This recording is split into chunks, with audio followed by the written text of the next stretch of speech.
Let's take a look at our top selections for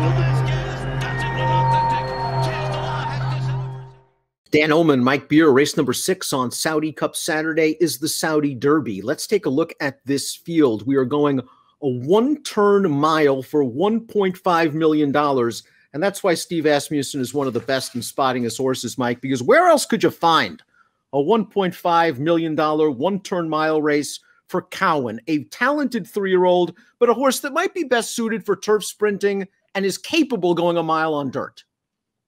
Yeah, he's shown he's capable going this distance on dirt in his last 2 races. So, yeah, it does. If nothing else, it does feel like they found a very interesting spot to run this horse. It's not going to be easy, though, because there are a couple of horses coming in from Dubai that have shown a good amount of talent, but a good spot for Cowan nonetheless. Now, we're going to take this field in post-position order, beginning with the number 12, Magbuta, who is a locally based filly, 3rd in a Group 1 last time out. I think this is a big step up in class. Right. She's one of a few fillies in this race. She has beaten Colts before, Dan, but she's also facing a rival here who's already had her number a couple of times. A sneaky long shot possibility is up next from post position 2. That's the number 4, Homer Jan, who kept some good company on the turf in France last year and made his seasonal debut over the synthetic at Chantilly. Now, he won that race very easily. I guess he was supposed to. He was 1-5. Yeah, a huge favorite in that race off the layoff, though, but it does feel like he took a step forward in there. He kept good company as a 2-year-old. There's things to like about this horse. Round 6 is a winner on synthetic in England against handicap competition. Came off of a layoff last time out in an allowance race at over the surface. Just missed by a head. A good performance. I'm not sure that race is going to get it done against this caliber. I mean, maybe it won't. You know, I don't. It's kind of hard for me to get a real handle on the horses who have been racing over this track. So we'll just see how they class up. It feels like some of the shippers might have the advantage here. The 5, Mishakel, ran in the UAE 2000 Guineas last time out. Let's watch this race. This horse has speed. You're going to know this horse early. He had the lead turning into the stretch. And, Mike, I have to admit, he ran very well. He's only going to get beat a neck. I was a little disappointed that he loses from here. I was too. I mean, I guess you have to ask yourself the question after this race, Dan, is just how far does this horse want to go? He runs fine in this race, but man, he looked home free past mid-stretch, and he just, you know, is it just that he got run down by a better horse, or did the distance do him in? Cowan is up next. He is 1 on dirt at Churchill Downs, going 4.5 furlongs. He is placed in the Breeders' Cup Juvenile Turf Sprint. And in his 2 sort of Derby preps, his final start as a 2-year-old, he ran a fine race against Senor Buscador, while no match for the winner. And last time out, okay against Caddo River. Well, easily no match for the winner. But he's a solid horse that might simply be the best dirt horse in the field. I mean, maybe he is. We'll see what happens. I mean, as far as betting goes, we'll see what kind of price you're able to get on him. You know, listen, he had some early trouble in the Smarty Jones last time. It didn't matter. He wasn't going to beat Caddo River anyway, but he did have a little bit of trouble in that race. He seems like he's fine on either turf or dirt.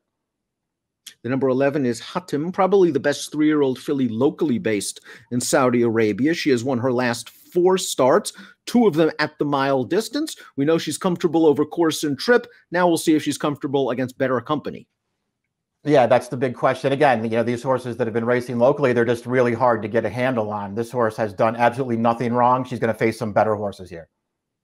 Up next is a filly that might be considered the best 3-year-old filly in Dubai, the number 13 Soft Whisper. Let's watch her dominating performance in the UAE 1000 Guineas, where she sat just off the lead, and she takes over, turning into the stretch. And this is just a procession. Frankie Dettori doesn't move a muscle in the lane, and Soft Whisper is geared down. The runner-up in this race came back to win the UAE Oaks earlier this week. She's no match for Soft Whisper. Yeah, that horse did come back and easily win the UAE Oaks. Now, it's worth noting that the horse that does run second here, who came back and won the Oaks, she totally blew the start in this race. So it made a little bit of a difference. And I'm not suggesting that she was going to beat Soft Whisper there, but she had a huge excuse in that race. Soft Whisper did the rest. I actually like both of her dirt races, though, Dan. I liked her win 2 starts back, and she looked even better last time. An upsetter from Japan is the 7, Pink Kamehameha. This horse will be trying dirt for the first time. A little bit of dirt pedigree. A 3/4 brother to a listed stakes winner on dirt. A half brother to a multiple Group 1 winner on turf. However, this horse has been asked the question on turf and is just it's not been there yet. So for me, he would be an upsetter. Yeah, I'll go with you on that. You know, I'll usually follow your lead on the Japanese horses. You have a way better handle on them than I do. If you don't like them, I don't like them. Frankie Dettori rides the 6 New Treasure. Stretching out for John Gosden. Can't do much better than these connections. This is a horse, though, that's only raced once on the main track. It was over a synthetic surface. Didn't run very well. Going to try dirt. At least you got a little congaree on the bottom.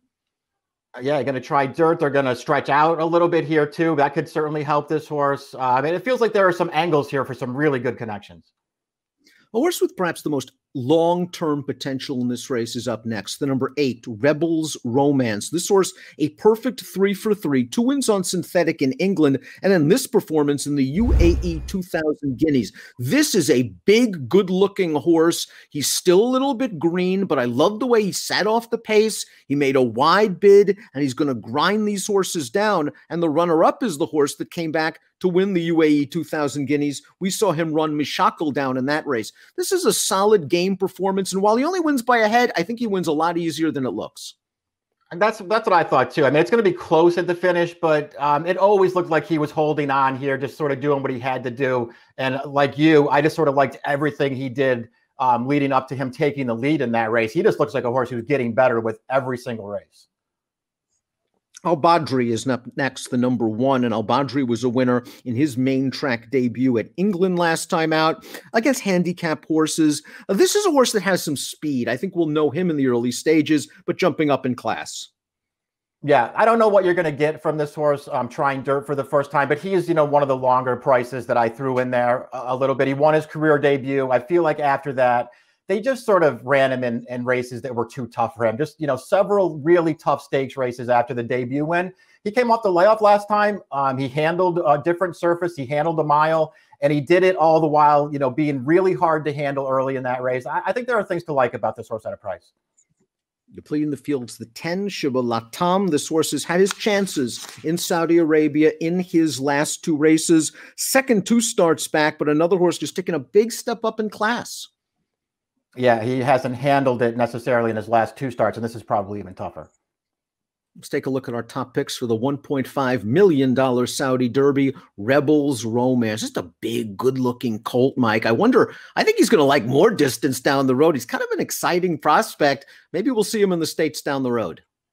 Yeah, we'll see. I just thought he was interested in here. I have the 2 Godolphin horses, 1, 2, the colt over the filly, but I thought they both looked good in Dubai. Yeah, the tape did it for me, watching Soft Whisper just dominate that field. And I think she beat a pretty good filly last time out.